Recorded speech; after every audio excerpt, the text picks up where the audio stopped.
Good morning all of you. हम इस part में सेकंड पार्ट में सामाजिक परिवर्तन का सिद्धांत मैक्स वेबर का सिद्धांत पढ़ रहे थे। आपको पार्ट वन में मैंने बताया था कि सामाजिक परिवर्तन के सिद्धांत में कि सामाजिक परिवर्तन सिद्धांत क्या है। उन्होंने केवल दो चीज़ बताया था उसमें कि क्योंकि कार्ल मार्क्स के बहुत ज़्यादा उनके प्रभावित थे, उनके आइडियल पर्सन थे, तो उनकी कार्ल मार्क्स के थियरी को थोड़ा संशोधन कर दिए थे। उन्होंने बताया था कि सामाजिक परिवर्तन का सिद्धांत एकमात्र आधार आर्थिक व्यवस्था हो सकती है, लेकिन उन्होंने उनको संशोधित करते हुए कहा कि मैक्स वेबर ने कि नहीं, यह एक मात्र आर्थिक व्यवस्था गलत है, क्योंकि एक मात्र आधार नहीं हो सकता। क्योंकि कभी कभी क्या होता है कि धर्म भी समाज में परिवर्तन ला देता है, इसलिए धर्म भी जो है कि महत्वपूर्ण हो सकता है। और उनके लिए क्या नाम है कि कहा कि ये एक कारक हो सकता है।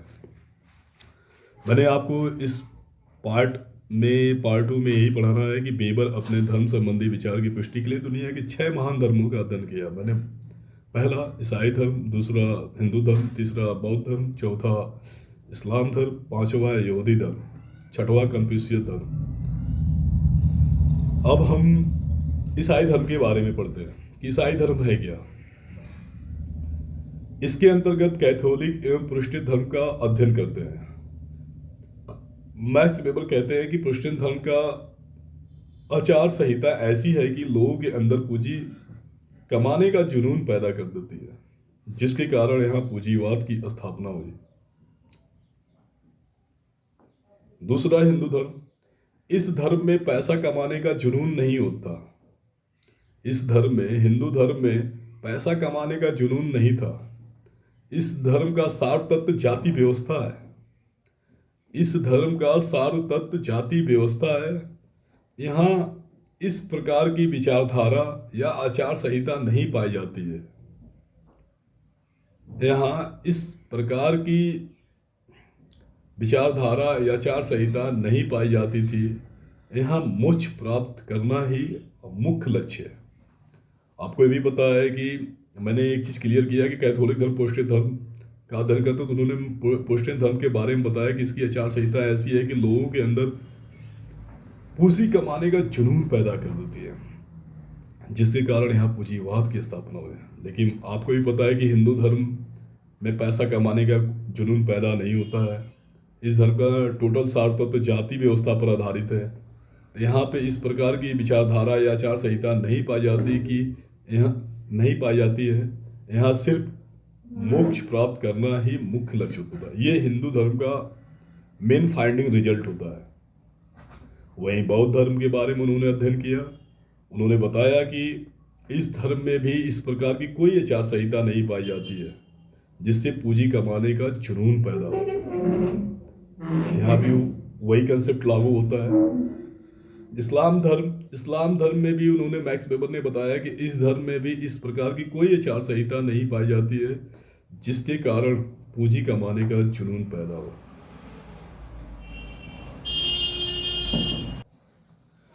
यहूदी धर्म, इस धर्म में पूंजी कमाने की प्रवृत्तियां तो हैं, परंतु यह एक प्रथा है।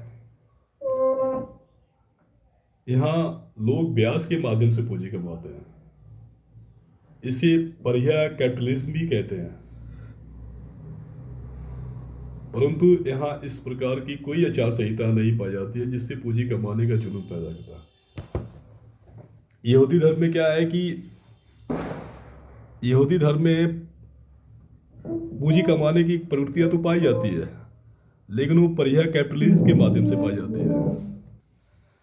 तो वही मैं कह रहा कि यहूदी धर्म में पैसा कमाने का जुनून तो है, ये एक प्रवृत्तियां है, लेकिन यह पर्या कैपिटलिज्म के माध्यम से किया जाता है, या पर्या कैपिटलिज्म उसे कहा जाता है, क्योंकि ये ब्याज के माध्यम से पैसा कमाते हैं। और इस प्रकार की कोई आचार संहिता नहीं पाई जाती जिससे पूंजी कमाने का जुनून पैदा हो।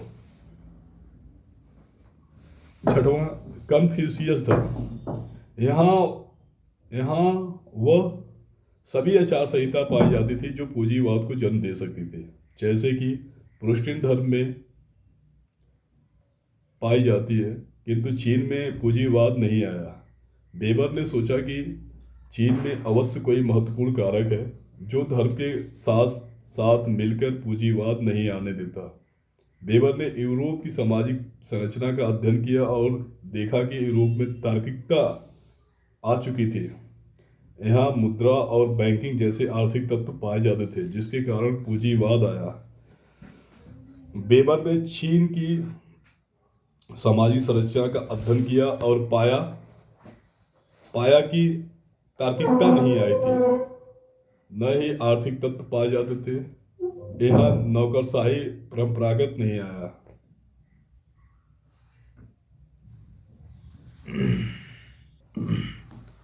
तो इसके निष्कर्ष में जो कंक्लूजन में पहुंचेंगे, हम ये कह सकते हैं कि वेबर के अनुसार आर्थिक व्यवस्था और धर्म दोनों ही सामाजिक परिवर्तन का सहायक कारक होते हैं।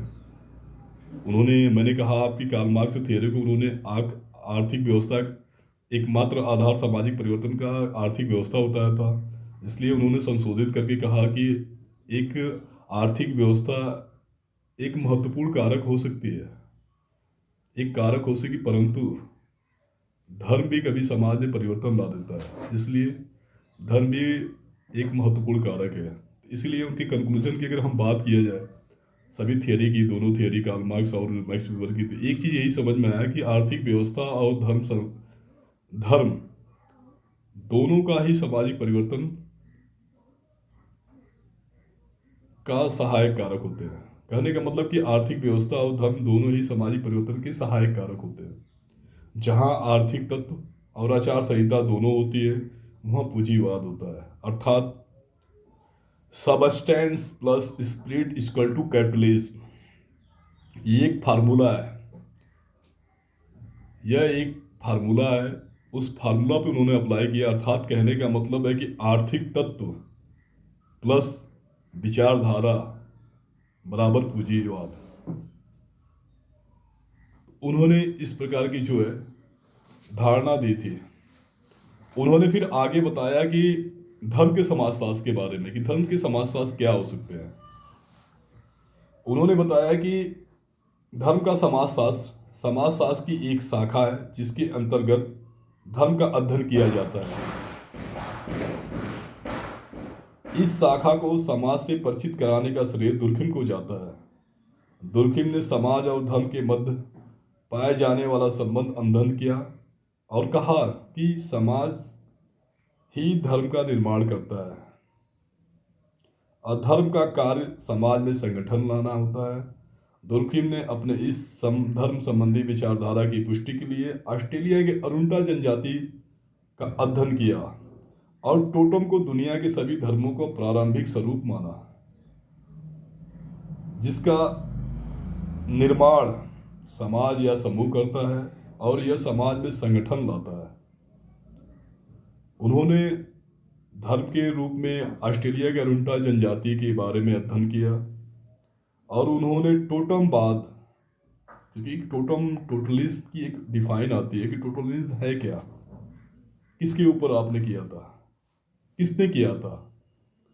तो आपको जब भी टोटमवाद या टोटलिज्म इंग्लिश शब्द है, कभी भी टोटलिज्म की बात आए या टोटमवाद की बात हो तो हिमालय दुर्खिम को जानिएगा। ये ऑस्ट्रेलिया के अरुंटा ट्राइबल के बारे में जानिएगा। उन्होंने बताया कि टोटम दुनिया की सभी धर्मों का प्रारंभिक स्वरूप माना, जिसका निर्माण समाज या समूह करता है और यह समाज में संगठन लाता है, क्योंकि धर्म का जो कार्य होता है वो समाज में संगठन लाता है। तो वेबर से प्रभावित होकर समाजशास्त्र में दुनिया के 6 महान धर्मों का अध्ययन किया और मानते हैं कि धर्म समाज में परिवर्तन का एक महत्वपूर्ण कारक है, क्योंकि प्रोटेस्टेंट धर्म के उदय के फलस्वरूप ही यूरोपीय समाज में पूंजीवाद आया। क्योंकि प्रोटेस्टेंट धर्म में एक ऐसी आचार संहिता थी जिसने पूंजीवाद को जन्म दिया। अगर आप पूंजीवाद की भी बात आएगी तो मैक्स वेबर ने तो धर्म के माध्यम से उन्होंने व्यक्त किया, कार्ल मार्क्स ने आर्थिक व्यवस्था के माध्यम से व्यक्त किया।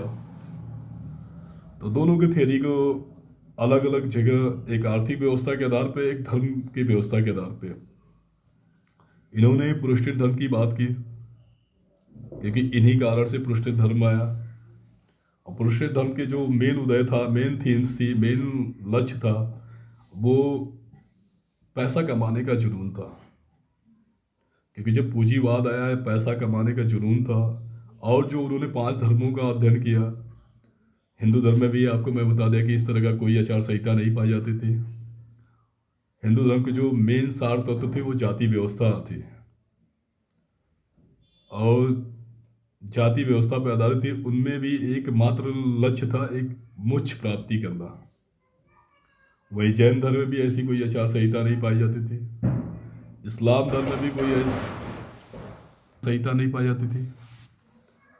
वहीं पे यहूदी धर्म में भी पूंजी कमाने का जुनून तो था, लेकिन ब्याज के माध्यम से, ब्याज के माध्यम से वो पूंजीपति बनना चाहते थे, जिसे हम पर्या कैपिटलिज्म भी कहते हैं। उसी तरह कन्फ्यूशियस था, इस तरह के सभी धर्मों में पाया जाता था। उन्होंने चीन में भी देखा, लेकिन पहले से वहाँ बैंकिंग आर्थिक व्यवस्था पहले से पाई जाती थी। इसलिए हम आज कह सकते हैं कि जो मैक्स वेबर का सामाजिक परिवर्तन का सिद्धांत है बहुत ही अच्छा है। और उन्होंने कंक्लूजन में मैक्स वेबर और कार्ल मार्क्स और मैक्स वेबर दोनों का कंक्लूजन बताया कि सामाजिक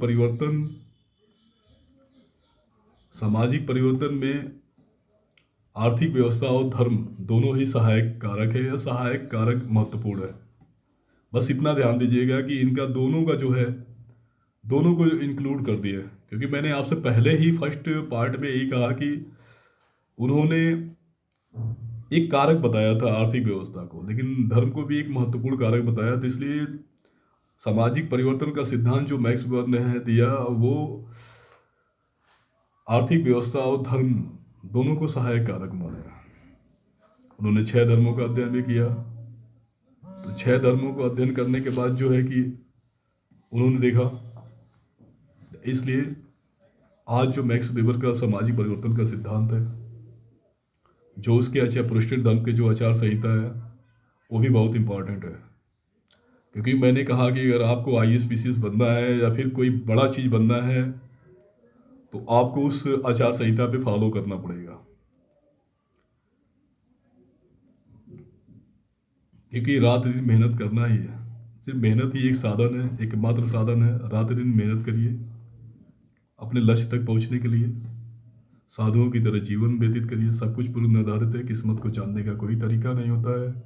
किस्मत को सिर्फ जानने का एक अप्रत्यक्ष तरीका होती है। भगवान भी अपना राज का चलाने के लिए, मतलब ईश्वर भी अपना राज का चलाने के लिए धरती से कुछ मानव को चुनते हैं, और वही चुना जाता है जिसकी किस्मत अच्छी होती है, और जिनकी किस्मत अच्छी होती है, जिससे समाज में सम्मान प्राप्त होता है। अब जब समाज में सम्मान प्राप्त होता है, तो सम्मान किसे प्राप्त होता है? जो बहुत बड़ा पूंजीपति बन जाता है। ये मैं नहीं, मैक्स वेबर कहता है पुरुषी धर्म में। इसलिए धर्म के समाजशास्त्र के बारे में उन्होंने, इमाम दुर्खिम ने भी अपना डिफाइन किया कि वो भी समाज में संगठन लाने का काम करता है। उन्होंने ऑस्ट्रेलिया के और उनका ट्राइबल के बारे में भी अध्ययन किया, क्योंकि वो दुनिया के प्रारंभिक स्वरूप को भी माना। वो भी संगठन में काम करता है। इसलिए आज की जो टॉपिक है धर्म के समाजशास्त्र या सामाजिक परिवर्तन का सिद्धांत, इसके लिए बहुत बहुत धन्यवाद आप लोगों को जुड़ने के लिए। Thank you so much for connecting. कोई भी क्वेरी हो अपने चैट बॉक्स में ज़रूर डालिए, जिससे ये पता तो चले कि ये क्या है क्या नहीं है। ठीक है, थैंक यू सो मच।